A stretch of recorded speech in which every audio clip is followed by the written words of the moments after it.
So I'll now initialize ZBrush. So now that I've saved, I can initialize it. Yes.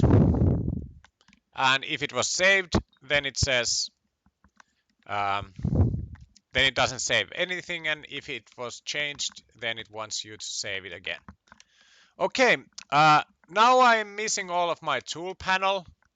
And that's only because I need to scroll it because it's up there.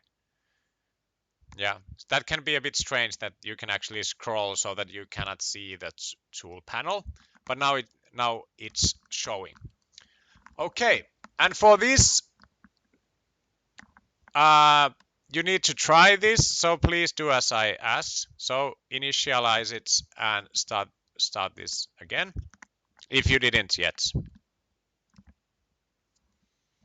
So we're gonna check a tool called Z-Sphere, and it can be entered from the same place that the 3D, the primitives, and it's actually on the same level or in the same section with it.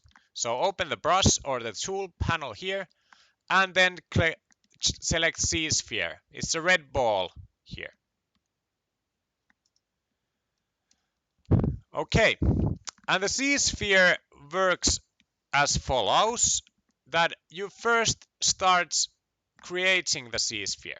So just pull a mediocre sized Z-Sphere here, and then press Shift to have it straight. Okay, so now you have created the start of a Z-Sphere.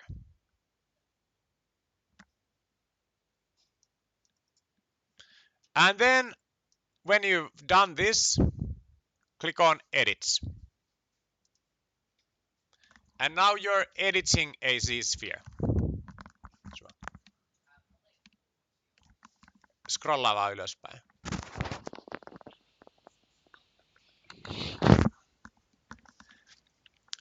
Yeah, so select the Z-Sphere, pull it all in, and then click yourself to edit.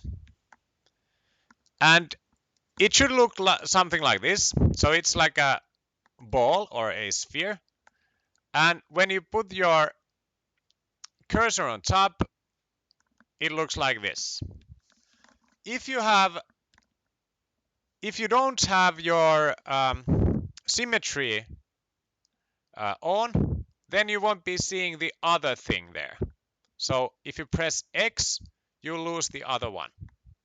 But I want to have the symmetry on. Okay, so you can pan the Z-Sphere the same way than the other. And remember that with Shift, it again clicks to the center. So make sure that if you start panning, make sure that you're back to the center by checking the symmetrical little circles. Okay, next I'll start continuing on working with this sphere. And the idea of the sphere is that we have one ball, but we can connect this with other spheres. And it starts so that we create a new sphere somewhere on the old one. And that is done again by dragging. So just go somewhere and drag. Because I had the symmetry enabled, it also drags on the other side. The how long you drag it decides the size of the new sphere, but we can change that after a moment. Okay, so now you have created a sphere. And we always create new spheres when we are in the draw mode. But now we don't want this sphere to be just like in contact with the old sphere, so we want to move it. So that's when we jump to the move tool. And now the move tool is active. I can move this sphere.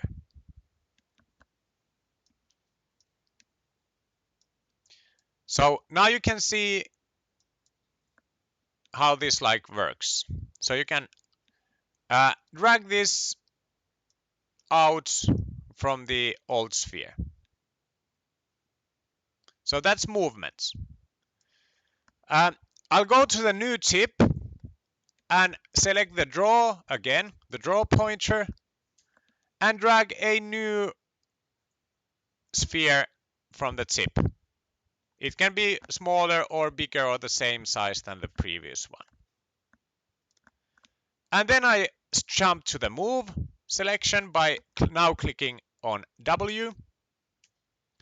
And now I can move this new thingy here.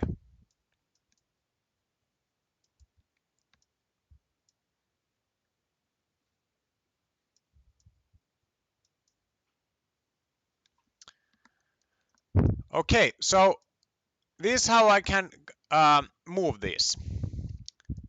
Now, if I want to, I can go back to the first one and move that also. I mean the previous one. I can also move the center one, but now when I have the symmetry active, it doesn't leave from the x-axis because I have the symmetry on. So we can go and jump to different spheres and edit them. And then we of course have also a tool for scaling those, and that would be of course the scale tool from up here. So from here or pressing E, and that's for scaling. So you can change the size of each of the spheres.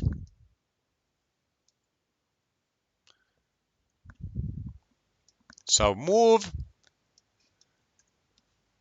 with W, E for scale, and then if you want new ones, you can go back to the draw, which is Q, and then you can drag new spheres and then again move them and so on.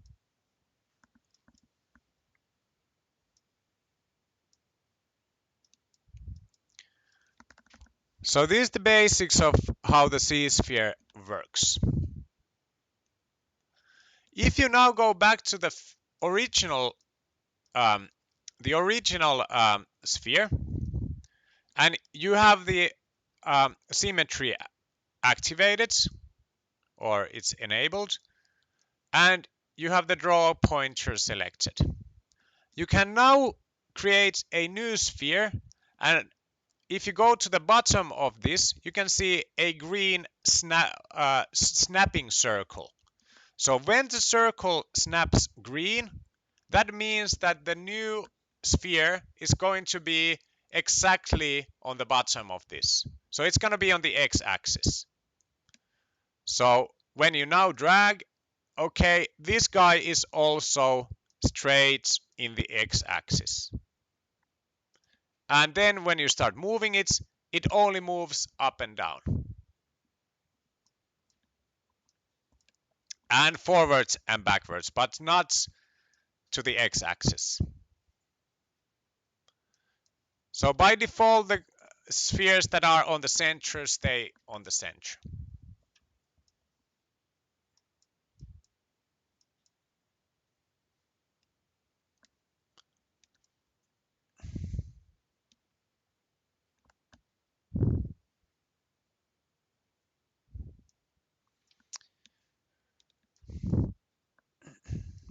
Okay. Then one more feature is that you might want to add new spheres also in the middle of the connection of two older spheres. And that's easily done with the draw pointer. You just go here somewhere where there is already a whatever this bar is called, and just click. And now you have a new sphere in the middle, and it's of course this just the same size that it should be.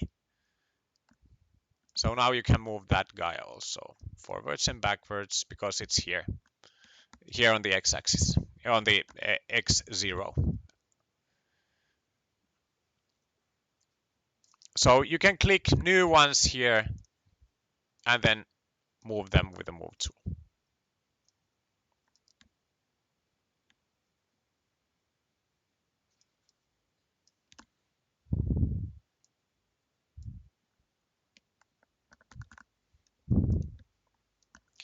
So that's the basics of how the Z-sphere works.